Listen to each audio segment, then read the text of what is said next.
everybody, it's Linda. I'm glad you're here with me today. I wanted to talk to you about heavy hearts. Heavy hearts. What does that mean? Well, sometimes when things go on around you that you're not included with. And I'm going to be specific. Like, for example, our independence celebration here in America, 4th of July. It could be anything. It could be just a Monday. It could be a Wednesday. It could be any day of the week. But you've been watching and hearing and all of the celebrations and the people gathering and the family and friends getting together and the cookouts and, oh my gosh, all of the things that have been going on that have included other people but you. What does that do to you? It makes us feel very alone. I was outside. I took the garbage out this morning. There you go. There's some TMI information. I took the garbage out this morning and saw my neighbor, and I've mentioned her before in videos, this 87-year-old woman. She may be 88 by now. I've been calling her 87 for a long time.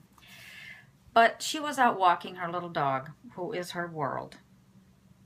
And she was rather quiet and kind of just looking down like she was in her own thoughts. And I didn't want to interrupt her thoughts, but yet I do know that she's alone. Her children live very far away. She's widowed. So I walked over, and of course the dog, as always, won't settle down until I pick him up and hold him for a little while and give him some rubs and hugs. So I did. I went over there, and the same thing happened, and she was kind of not herself. She's usually very talkative, very sweet. She was sweet, but she was not as outgoing as she usually was.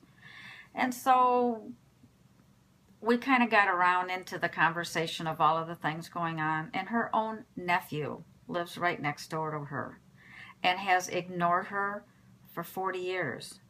There was a fight that went on umpteen years ago. Long story short, he never grew out of it, and she's had to let it go. So all of the parties that he's been having and festivities that have been going on, that he always has hurt. And people get hurt by things like that. Not because they want to be included, but it brings you back to a place that hurts. So you feel more alone.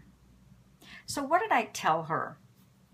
I didn't tell her to get over it, move on, go out and do something, think positive, yada, yada, yada, because that's not how you handle things like this with people. I talked to her got her to talking about her health, which is much better, and she's so pleased about that. I got her talking about her house, which she owns. It's been paid for umpteen years, not by her husband, who died, but by her, from her blood, sweat, and tears. Talked to her about some foods that I've tried lately, and has she ever tried it, and her little dog, who idolizes her.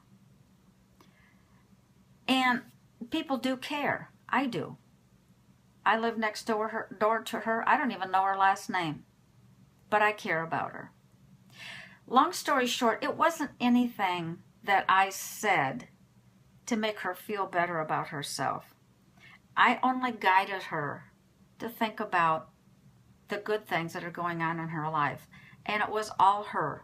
She brought up the stuff, she thought of it, and she talked about it, and we had a wonderful conversation. And I saw her step a lot lighter when she went back into her house.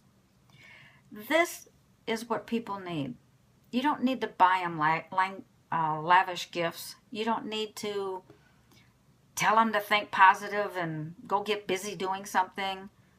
You need to talk from your heart and let them see what good that they really do have. So that's it for me today. I am so sorry this went over. I just wanted to share that little thing with you today. It meant a lot to her. It really meant a lot to me as well. And when you don't know what to do for somebody, don't say, oh, I'm so sorry for you. No. Let them see the great stuff in their life. And that's what you can do. That's it for me today, everybody. Think about that the next time you see somebody down in the dumps. Okay? Have a great day. I love y'all. Boy, I sounded like a Southerner. I love all of you.